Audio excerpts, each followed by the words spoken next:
They called her the First Lady of Gospel. But behind that powerful voice was a lifetime of pain, betrayal, and endurance that most people never knew. Before the Grammys, before the fame, Shirley Caesar was just a little girl from Durham, North Carolina, a child who sang not for applause, but for survival. At only 7 years old, she lost the most important person in her life, and from that moment on, her voice became her only weapon against poverty, heartbreak, and fear. But that same voice, the one that once echoed through church walls, would later face shocking accusations, betrayals from family, and cruel rumors that spread across the internet like wildfire. And yet, somehow, Shirley never lost her light. She never stopped singing. This is the untold story of Shirley Caesar, a woman who turned pain into power, faith into fame, and who, even at 86, still stands tall as living proof that no lie, no loss, and no rumor can silence the truth. Long before the spotlight, before the awards and respect, Shirley Caesar's story began in a tiny wooden house in Durham, North Carolina. Born on October 13th, 1938, she was the 10th of 13 children in a family that barely had enough to survive. Her father, James Caesar, worked endless hours in a tobacco factory and sang on weekends with his gospel group, the Just Come For. His voice carried through the neighborhood, deep and soulful. But no matter how strong that voice was, it couldn't fill 13 empty stomachs. Her mother, Hallie, was partially disabled, unable to walk without help, yet somehow managed to care for a household full of children. Food was scarce, clothes were passed down until they fell apart, and space was a luxury they never had. But from those struggles came the fire that would later shape one of the most powerful voices gospel music had ever heard. Everything changed in 1945 when Shirley was just 7. Her father suddenly collapsed from a brain seizure and died right in front of her. That moment shattered her childhood. Overnight, Shirley went from being a little girl to being the voice her entire family depended on. There was no time to cry, no time to grieve. Survival became her only choice. At an age when most children were playing outside, Shirley was standing in churches, singing her heart out just to bring home a few dollars. She didn't sing because she wanted to be famous. She sang because her family needed to eat. Her voice became both her job and her lifeline. By the time she turned 10, the nickname Baby Shirley began to spread through church circles. She was small and shy, sometimes standing on boxes so people could see her, but when she opened her mouth, grown men wept. Her powerful alto shook church walls and silenced entire congregations. Even then, people said she carried something divine, something no one could explain. But behind the applause and the church hallelujahs, there was loneliness. Every note she sang carried the weight of a child who had been forced to grow up too soon. Every time the crowd shouted, "Amen," Shirley was just hoping that maybe, somehow, she could keep her family together one more day. That early pain didn't just make her a singer, it made her unstoppable. By the time Shirley Caesar was a teenager, her voice was already changing lives. She had gone from singing in small church basements to performing across the Jim Crow South, a dangerous, divided world where being young, black, and alone meant risking everything. But Shirley wasn't afraid. With nothing but her faith and a borrowed dress, she boarded buses and traveled through states that didn't even allow her to sit in the front seat. She was barely 14, clutching a cherry Coke and a hamburger packed by her mother as she waited overnight in segregated bus stations. Some preachers promised her money for singing at revivals all week, only to pay her 50 cents while pocketing hundreds. But Shirley kept singing. She stomped her feet, waved her arms, and filled every church with a sound that felt like thunder wrapped in grace. At home, things were just as hard. Her mother's leg had become fully paralyzed, and by the time Shirley was 12, she was her mother's full-time caregiver. She would help her bathe, dress, and eat, then leave to perform at night, pouring every ounce of energy she had into her music. The exhaustion was endless, but it never broke her spirit.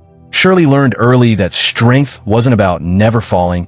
It was about getting back up every single time. Her mother's suffering became her fuel, her reason to keep going.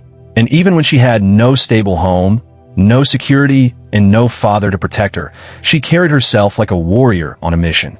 By 16, Shirley was already being called the future of gospel music. People said her voice could shake the heavens. But what made her truly special wasn't just her range or power.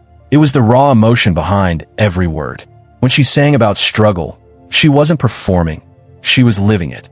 Every note told the story of a girl who had seen poverty, loss, and injustice, but who refused to let it define her. And just when it seemed her life might finally calm down, something happened. Something she couldn't explain. A voice. A calling. A moment that would change her destiny forever. It happened one ordinary afternoon during typing class. Shirley was in college, trying to build a normal future for herself after years of struggle. She had chosen business as her major, safe, steady, and practical. But as she sat at her desk, her fingers hovering over the typewriter, something strange happened. She heard a voice. At first, she thought it was her classmate. But when she asked, the girl just stared back, confused. Then the voice came again, louder, clearer this time, and it said, "Behold, I have called you from your mother's womb, and I have anointed your lips to preach the gospel." That single moment changed everything. Shirley froze, tears in her eyes, and knew deep in her soul that this was no ordinary message. It wasn't from the world, it was from God. The next day, she dropped out of college without hesitation. Her professors were stunned. Her family begged her to reconsider, but Shirley had already made her choice. Her path wasn't business, it was destiny.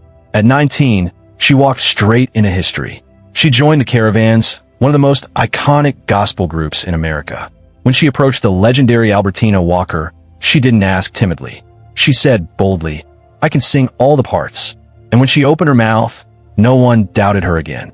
On stage, Shirley didn't just sing, she commanded the room. She shouted, danced, and wept all at once. Every performance was a storm of emotion that broke every rule of traditional gospel. While others stood still in front of microphones, Shirley moved with fire. Some church elders said it was too dramatic, but the crowds couldn't get enough. Her first recording session in December 1958 stunned everyone. The engineers said they had never heard power like hers. Within a year, the Caravans were selling over 50,000 records. But behind the success was struggle. The group still rode buses from town to town, often refused service because of their skin color. They sang in churches where police watched from the back, waiting for an excuse to shut them down. For Shirley, music became more than worship, it became protest. Her songs carried hidden messages about hope, freedom, and endurance during the civil rights era. Her voice wasn't just a melody, it was a weapon. But by 1966, after years of touring, Shirley had had enough. She was earning $75 a week while men in gospel made 5 times more.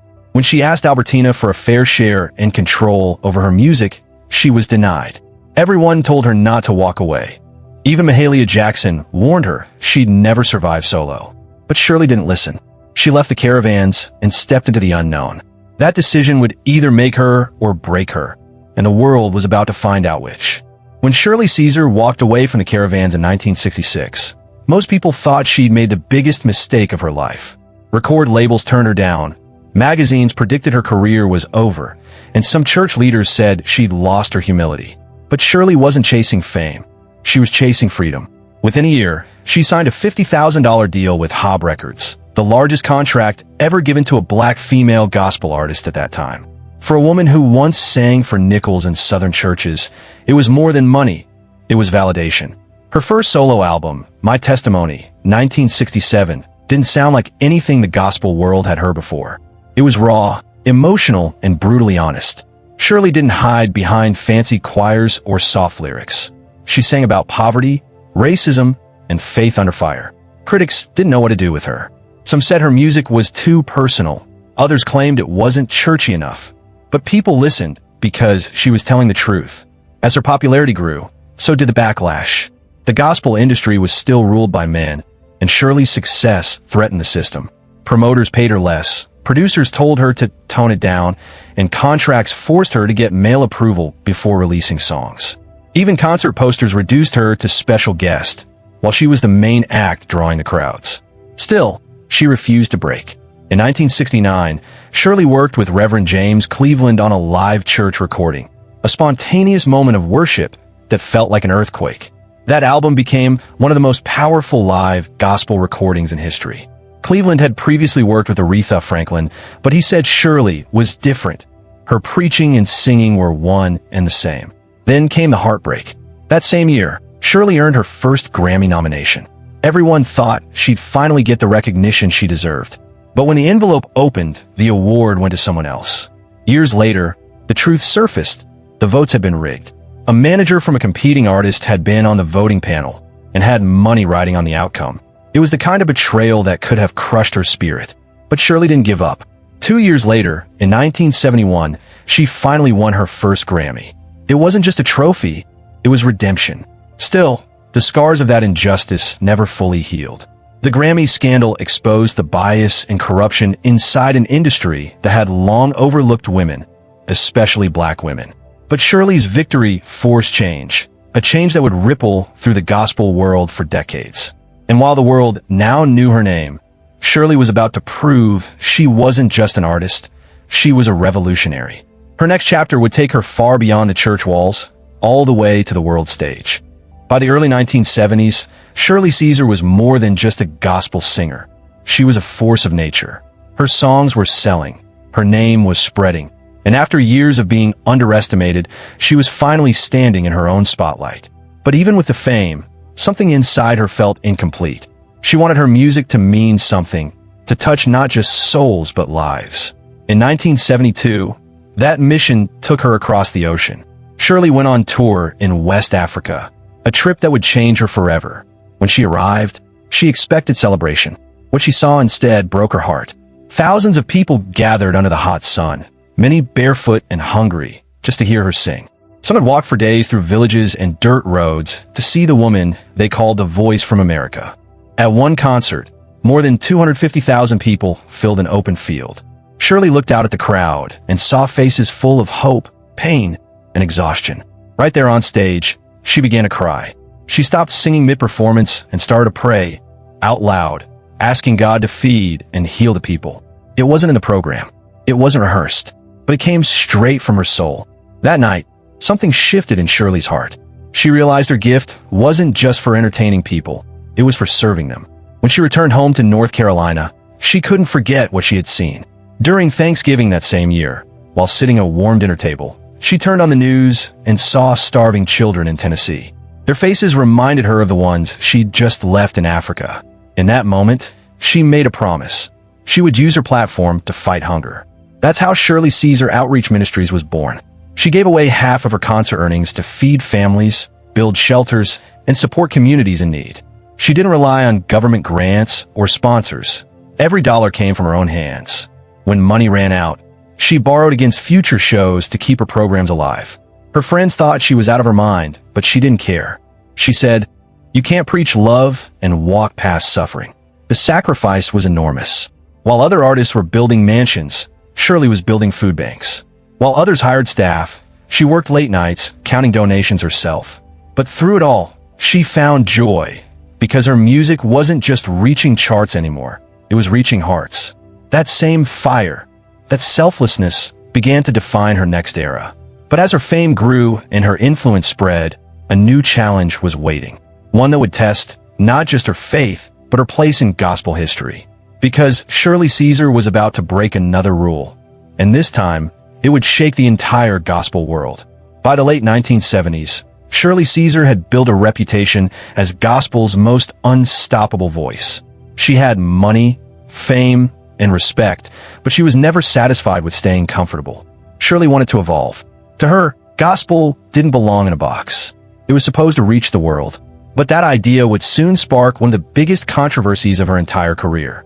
In 1978, Shirley released Message for the People, an album that blended gospel with funk, soul, and R&B. It was bold, unexpected, and completely different from the traditional sound that had defined her.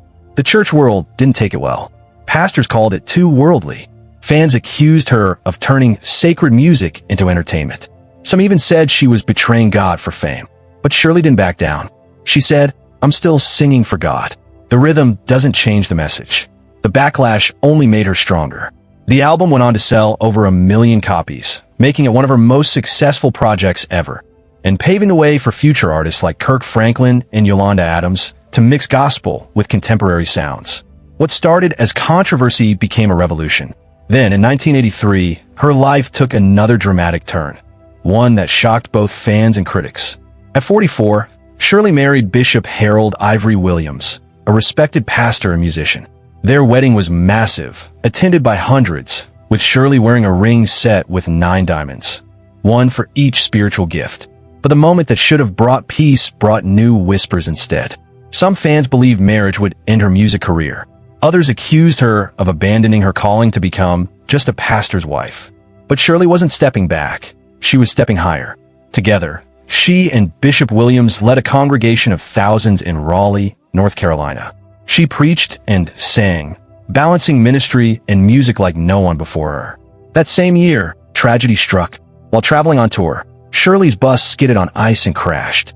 She lost consciousness and later said she saw the other side, a near-death experience that forever changed her. When she recovered, she recorded Jesus, I Love Calling Your Name, a song that turned her pain into worship. It became one of the most requested funeral songs in America, a song of both loss and resurrection. But even that wasn't her most radical act. In 1985, at the height of the AIDS crisis, a time when fear and judgment filled the air, Shirley opened her church doors to AIDS patients. When most churches turned them away, she welcomed them in, offering food, prayer, and dignity. It was dangerous, controversial, and misunderstood. Some members threatened to leave. Others sent her hate mail. But Shirley stood firm, saying, Jesus loves everyone. No exceptions. Between 1985 and 1989, her ministry quietly supported over 200 families affected by the disease. She never sought recognition, never bragged. She just did what she believed was right. And yet, even as she saved lives, her own was wearing down. Decades of nonstop touring and preaching began to damage her voice. By 1989, doctors found nodules on her vocal cords. Singing became painful, sometimes impossible, but she refused to cancel shows. Her Live in Chicago album, the one that earned her the title Artist of the Decade, was recorded while she was in physical agony. When she accepted that award, her voice was barely audible, but her message came through clear. If you hold on to faith, you can still sing through the pain. It was more than a quote. It was her life story. For most of her life, Shirley Caesar's story had been told through vinyl records, church pews, and live concerts. But by the time she reached her late 70s, the world had changed, and so had the way fame worked. Social media could make you a legend overnight, or destroy your reputation in a single click. Shirley was about to experience both. It started in 2016 with a moment no one saw coming. A DJ took a clip from her 1988 sermon song, Hold My Mule, where Shirley joyfully listed Thanksgiving foods, beans, greens, potatoes, tomatoes, and turned it into a remix called the You Name It Challenge. Within days, it exploded online. Millions of people were dancing to her words. Kids who had never heard of Shirley Caesar suddenly knew her voice. She became a viral meme at 78 years old. The internet called her Annie Shirley, and for a moment, it felt like a new kind of fame. She laughed when she first saw the videos, saying, "The Lord sure has a sense of humor." But not long after that joyful moment, the darker side of the internet came for her. In 2017, shocking rumors began to spread. Fake news videos claimed Shirley had throat cancer and was dying. Others said she had already passed away. Within hours, thousands of posts flooded social media with condolences. People mourned her while she was sitting at home, perfectly healthy. The lies spread so far that Shirley had to release a video herself, saying, "Unless I'm a living dead person, I don't know anything about it." She tried to laugh it off, but the truth was, it hurt. In 2018, another storm hit. Someone leaked what they claimed were financial documents, accusing Shirley of taking $2.3 million meant for her church. The story spread fast. Headlines called it the gospel money scandal. For weeks, her reputation hung in the balance. But when the truth came out, it cleared her completely. An independent audit proved that 98% of all donations had gone exactly where they were supposed to, and that Shirley had even used her own money to cover shortfalls. The accuser, a former treasurer, had fabricated the story out of spite. Still, the internet didn't stop. In 2020, bloggers accused her of stealing songs, claiming that Hold My Mule and No Charge were copied from lesser-known artists. Legal threats followed, but again, Shirley was cleared. Every song had been either original or properly licensed. The damage, however, lingered. Decades of credibility, questioned by strangers who had never even met her. Then, in 2024, things turned cruel. A fake will began circulating online, claiming Shirley only had $2 million to her name and had secretly written off her family. Even worse, a man appeared on social media claiming to be her secret son. He shared fake letters, forged documents, and demanded a DNA test, insisting he deserved part of her estate. The story exploded. For weeks, people debated her private life, a nightmare for someone who had lived her whole life with integrity. Shirley called it a heartbreaking lie, warning fans about the dangers of social media manipulation. And just when it seemed the chaos had ended, another false report appeared in early 2025, saying Shirley had collapsed on stage and been rushed to intensive care. News outlets even shared tributes. But she was fine, alive, preaching, laughing. Once again, she had a post-proof that she was still here. Through all of it, Shirley never lashed out. She never cursed her critics or disappeared in anger. Instead, she said something that perfectly summed up her faith. The truth doesn't need to chase lies. It just needs time to stand. At 86, she had outlived not only her enemies, but every rumor the internet ever tried to bury her under. And she wasn't done yet, because her voice still had one more message to deliver. After everything, the loss, the betrayal, the rumors, Shirley Caesar never stopped showing up. At 86 years old, she still walks into her Raleigh church every Sunday morning, dressed in white, smiling like someone who's seen heaven and come back with a message. Her voice may not soar quite like it did decades ago, but her presence alone can still silence a room. Every first Sunday of the month, hundreds of people fill the pews of Mount Calvary Word of Faith Church. Some drive from Virginia, others from South Carolina, just to hear her preach one more time. They call it First Lady Sunday. And when she steps to the pulpit, there's always a hush. The same hush that fell over those little church audiences when she was just a girl standing on a wooden box to be seen. What's most incredible isn't how long she's lasted. It's how she's used every season of her life to lift others up. She's mentored legends like Yolanda Adams, Kirk Franklin, and countless young artists who grew up idolizing her. When Adams was offered millions to cross fully into secular music, Shirley told her to hold on to her roots. When Kirk Franklin was tempted by massive record deals, Shirley reminded him that fame fades, but faith doesn't. Both later credited her with keeping their purpose intact. Even with all her fame, Shirley never let money define her. Despite earning millions and winning 11 Grammys, she's given away most of what she's earned.